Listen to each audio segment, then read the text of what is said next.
आप सभी का सम्राट अशोक स्टडी पॉइंट में है। तो चलिए आज मैं आपको बताने वाली हूँ एक्टिव पैसिव वॉइस और एक ही फॉर्मूला बताऊंगी, उससे सब के सब आपके जो भी एक्टिव पैसिव वॉइस है वो फिनिश हो जाएंगे।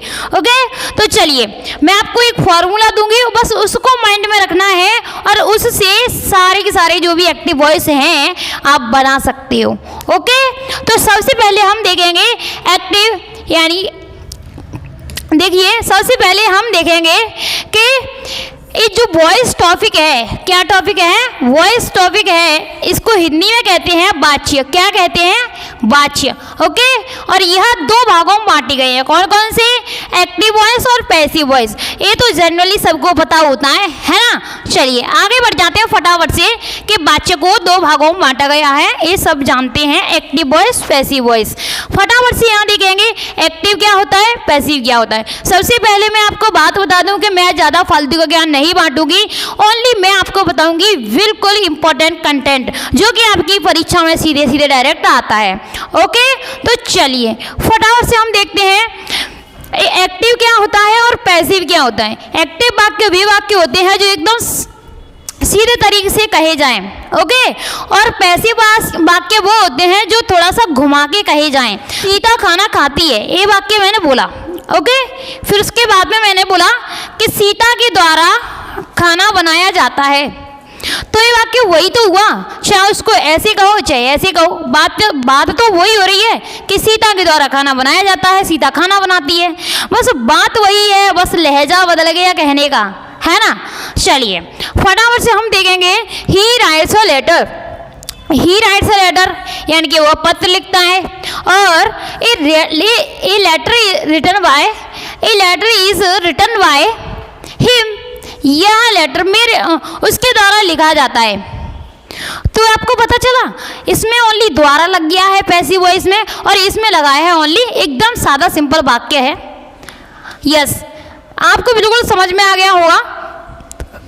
अब देखिए कुछ रूल्स हैं जिनको थोड़ा सा आप देख लीजिए। ऑब्जेक्ट सब्जेक्ट की जगह पर ऑब्जेक्ट रखते हैं और ऑब्जेक्ट की जगह पर सब्जेक्ट रखते हैं। ये तो आपको पता है बिल्कुल, है ना। देखो इधर फटाफट से, Mohan writes a letter, Mohan पत्र लिखता है। इसको हम बनाएंगे ऑब्जेक्ट को उठा करके ले आओ सब्जेक्ट की जगह पर और सब्जेक्ट को उठा के ले जाओ ऑब्जेक्ट की जगह पर। इतना याद रहेगा। चलिए फटाफट से और आगे देख लेते हैं। अब दूसरा पॉइंट है इसका, क्या याद रखना है आपको कि रूल नंबर 2 है हमेशा मैन वर्ब की थर्ड फॉर्म आती है। इसमें बहुत अच्छा रूल है कि मैन वर्ब की थर्ड फॉर्म आती ही आती है हमेशा। ओके, और देखिए a letter is written by, written by यानी कि रिटन थर्ड फॉर्म लगी हुई है ना। चलिए, और इसमें सब्जेक्ट से पहले वाई लगाते हैं, सब्जेक्ट से पहले क्या लगाते हैं? वाई लगाते हैं, और कई कई जगह पर विथ या टू लगाई जाती है ना। चलिए, तो ये आपका लेंथी हो जाएगा आगे के लिए, ये चीज़ आपको दिख रही होंगी, है ना। बट आप इतना याद रखना कि सब्जेक्ट से पहले वाई लगाते हैं बस। चलो आगे देख लो फटाफट से। सब्जेक्ट को ऑब्जेक्ट में किस तरीके से बदलते हैं? ही को बदलते हैं हिम में, सी को बदलते हैं हर में, आई को मी में बदलते हैं, और बी को अस में बदलते हैं, दे को देम में, यू को यू में, नेम को नेम में। जैसे राहुल, सोहन, मोहन कोई भी हो सकता है। ओके, चलिए फटाफट से हम क्या करेंगे, इधर आपको मैं बता देती हूँ कि कितने सेंटेंस, मतलब कितने जो आपके टेंस हैं उसका एक्टिव वॉइस पैसिव वॉइस बन सकता है, और ऐसे कितने हैं जिनका नहीं बना जा सकता। चलिए देखिए इधर एक्टिव एंड पैसिव वॉइस कौन कौन से बनाए जा सकते हैं। आपके प्रेजेंट इंडेफिनिट बनाया जा सकता है, present continuous, present perfect, present perfect continuous नहीं बनेगा, ठीक है। पास्ट परफेक्ट कंटिन्यूअस नहीं बनेगा, फ्यूचर परफेक्ट कंटिन्यूअस नहीं बनेगा, और आपका एक होता है फ्यूचर कंटिन्यूअस, वो भी नहीं बनता है। ओके, चलिए यहाँ से हम समझेंगे कि जब आपका प्रेजेंट इंडेफिनिट की आपकी डू डज या IES या IAS या एस लग के आए, तो आपको क्या करना है, अगर ये चीज़ें दिख जाएं तो वहाँ पर कौन सी हेल्पिंग वर्ब लगाओगे तुम? इज, आर, एम, इनमें से हेल्पिंग वर्ब लगानी है सब्जेक्ट को या ऑब्जेक्ट को देख करके। अब देखिए इधर एक प्रेजेंट कंटिन्यूअस दिया हुआ है ना, अब इसमें ये जो आर एम हेल्पिंग वर्ब आ गई, तो आप किस तरीके से क्या करोगे, इधर देखो, is are am plus being, क्या करेंगे हम, बीइंग और जोड़ देंगे। अब देखो फटाफट से, यस प्रेजेंट परफेक्ट में हैज हैव साई क्रिया लगाते हैं, है ना। अगर ये आपकी हेल्पिंग वर्ब आती है हैज या हैव, तो आपको क्या यूज करना है, आपको यूज करना है हैज बीन और हैव बीन। समझ में आया बिल्कुल।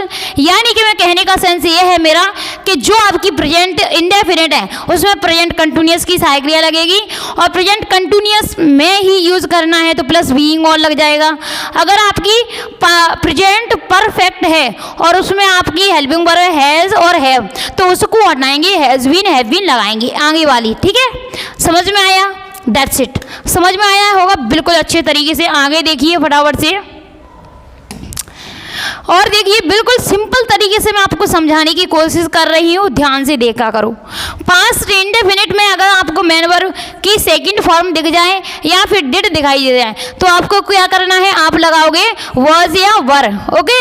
अगर पास्ट कंटिन्यूअस में आपको वाज या वर लगा हुआ दिख जाए, तो वहाँ पर क्या लगाना है आपको, was were plus being, okay. Past perfect में आपको हैड साई क्रिया दिखेगी, हैड साई क्रिया दिखेगी तो आपको आगे वाली लगानी है, कौन सी लगानी है, हैड बीन। समझ में आया क्या, यस। आगे बढ़ जाओ फटाफट से। यहाँ देखिए फ्यूचर इंडेफिनिट में अगर आपको सेल या विल दिखाई देता है, तो आपको क्या यूज करना है, सेल भी और विल भी यूज करना है, ओके। आगे देखो फ्यूचर परफेक्ट, फ्यूचर परफेक्ट हो आपका तो आपको विल हैव सेल हैव दिखाई देगा, तो इन दोनों को छोड़ के आपको हेल्पिंग वर्ब कौन सी यूज करनी है, ए वाली करनी है, will have been sell have been. क्यों, राइट। समझ में आया बिल्कुल अच्छी तरीके से, यस। हमारी बच्चों पार्टी को एकदम अच्छे से समझ में आया होगा। आगे बढ़ जाओ फटाफट से।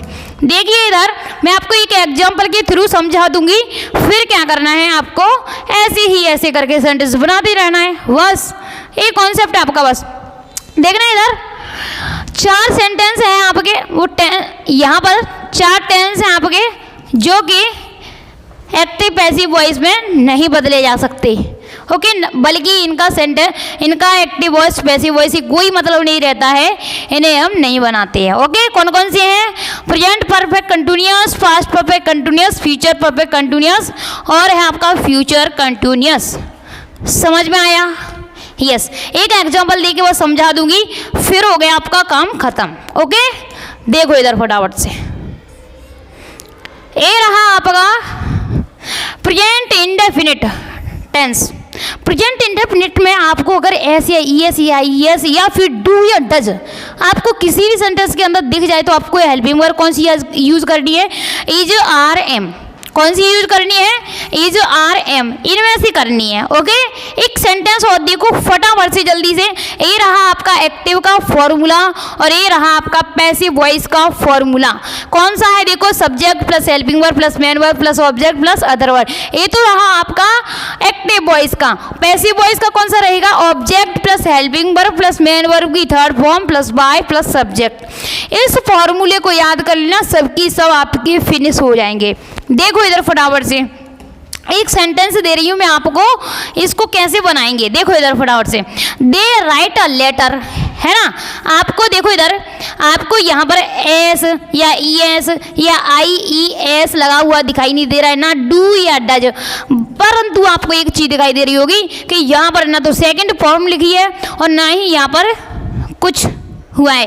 तो आप यहाँ पे समझ में आ रहा है कि जब सब्जेक्ट बहुवचन हो तो यहाँ पर मेन वर्ब में ऐसे एस नहीं लगाते हैं। तो समझ में आ रहा है हमें कि हम यहाँ पर इज आर एम ही यूज करेंगे, ओके। देखिए इधर ए लेटर, इसको उठा के ले आए आगे, ओके।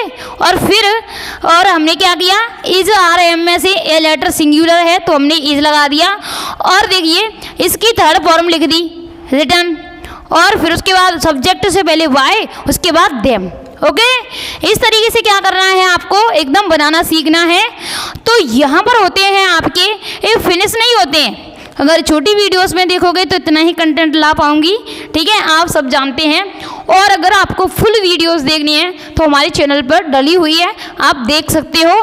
तो अगर आपको एक रूल सीखना है तो इस तरीके से ही बनेंगे, सबके सब जितने भी हैं आपके ऐसे ही बनेंगे। दैट्स इट बच्चा पार्टी, बने रहना सम्राट अशोक स्टडी पॉइंट के साथ में। जय हिंद, जय